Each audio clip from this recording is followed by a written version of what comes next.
ন্যায় বিচারের অধিকার নিশ্চিত করতে বিচার বিভাগ আগের চেয়ে আরও গতিশীল বলে মন্তব্য করেছেন প্রধান বিচারপতি ওবায়দুল হাসান।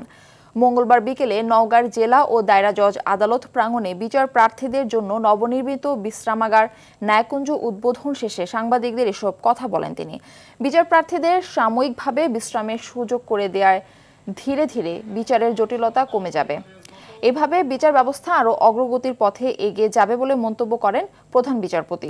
এ সময় বাংলাদেশ সুপ্রিম কোর্টের বিচারপতি সরদার রাশেদ জাহাঙ্গীর, হাইকোর্ট বিভাগের রেজিস্ট্রার মুন্সি মোহাম্মদ মশিয়ার রহমান, নওগাঁ জেলা ও দায়রা জজ মোহাম্মদ আবু শামীম আজাদ উপস্থিত ছিলেন।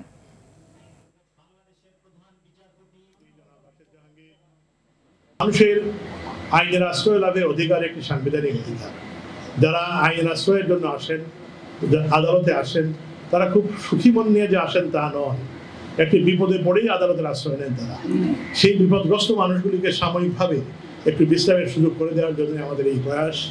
বিচার প্রার্থী মানুষের দিনের শেষে সাক্ষী যারা আসবেন, তারা যদি এখানে বসে তাদের সাক্ষ্য প্রদান করে যেতে পারে কোর্ট থেকে, তাহলে দেখবেন বিচারের জটিলতা ও জটতা, বিচারের জট যেটা আছে, এটাও ধীরে ধীরে ধীরে ধীরে কিন্তু কমে যাবে।